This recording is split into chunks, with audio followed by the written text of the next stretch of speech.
अस्सलाम वालेकुम दोस्तों, तुसी वेखदे पने हमारा वतन पंजाब टीवी। तो मैं तुहाडा मेज़बान अली शेर जिमें कि डेली दी निस्बत दोस्तों वीडियो मिल आए माशाल्लाह बड़ी एक नामवार नस्ल जात वाली मझ है दोस्तों वास्ते लैके आए हाजिर। वीडियो होंदी जांदी लंबी कर रहे हैं मुनासिब जी गल्लां माशाल्लाह। अखां सफेद चिट्टियां सिंगी मकूल मुनासिब छोटी जी लेना देना मुकद्दर नसीब दा अल्लाह दे हुक्म दे नाल।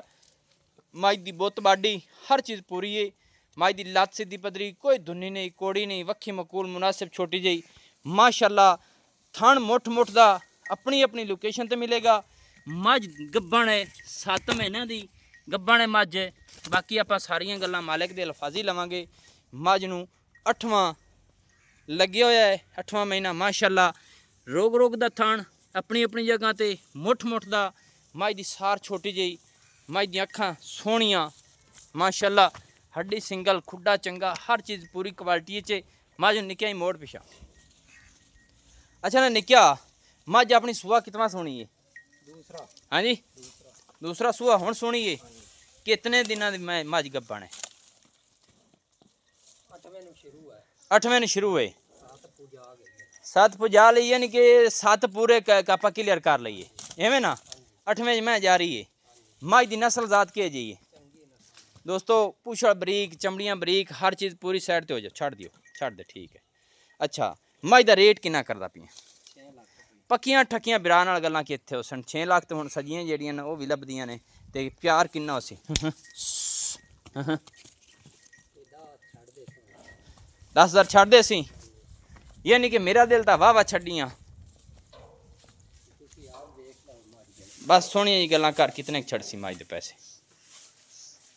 चलो कोई 5 किराया बड़ा छड़ देता है और हिक्का ही मुकदी मुका कितने करना है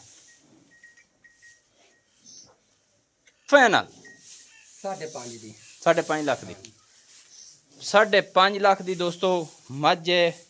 मझ दी डिमांडा ज़्यादा ने लेकिन मझ दे विच रब ने खसूसियत ये पे अल्ट्राटन दियो। रब ने इन वक्त बड़ा ही लाना है क्योंकि मझ बरीक है नस्ल जात चंगी है। मझ दी गर्दन दुन्नी पैर हड्डी बाडी हर चीज़ पूरी है। अच्छा निक्किया मझ थल्ला क्या ये बना दी? अल्लाह चंगा बना दी है। चंगा बना दी तो मझ दुध किन्ना करेगी जो सूंदी है? 16 लीटर हाँ जी 16 लीटर 15-16 लीटर की अपने को गारंटी है दोस्तों। मझ नस्ल जात वाली है। मझ जिस मौसम त्यान सुनी है ना अल्लाह के हुक्म के नाल ए जी मझ 8 लाख की भी कोई नहीं देंदा। मौसम के लिहाज नाल मझ सुनी है। असी सदने अस्सू कत्ते ये निके 11वें 12वें महीने सुवेगी है ना। उदों मझां दा सूआ शार्ट होंदा है। ए जी हड्डी बाडी जी मझ आम नहीं लभदी बरीक होवे नस्ल जात चंगी होवे लेना देना नसीब दा होंदा है।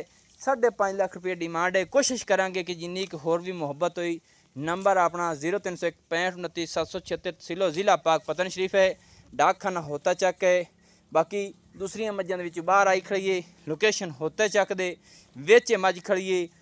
मैं दिल तौर पर गारंटी देंदा पियाँ मझ दी अल्लाह के हुक्म नाल। जेड़ा दोस्त लै गया दुआवां करेगा। अल्लाह हाफिज़ पाकिस्तान जिंदाबाद।